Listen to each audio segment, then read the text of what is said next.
حدثنا إسماعيل قال حدثني مالك عن عمرو بن يحيى المازني عن أبيه عن أبي سعيد الخدري رضي الله عنه عن النبي صلى الله عليه وسلم قال: يدخل أهل الجنة الجنة وأهل النار النار، ثم يقول الله تعالى: أخرجوا من كان في قلبه مثقال حبة من خردل من إيمان، فيخرجون منها قد اسودوا، فيلقون في نهر الحياة أو الحياة، شك مالك، فينبتون كما تنبت الحبة في جانب السيل.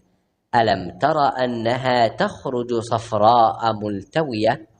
قال وهيب: حدثنا عمرو الحياة، وقال خردل من خير।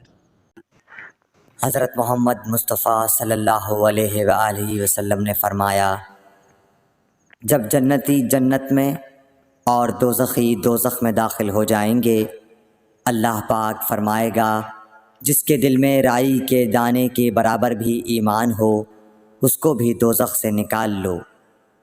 तब ऐसे लोग दोज़ख से निकाल लिए जाएंगे और वो जलकर कोयले की तरह सियाह हो चुके होंगे।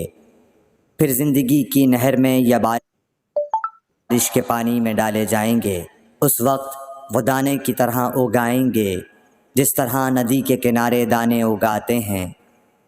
क्या तुमने नहीं देखा कि दाना जर्दी माइल पेच दर पेच निकलता है?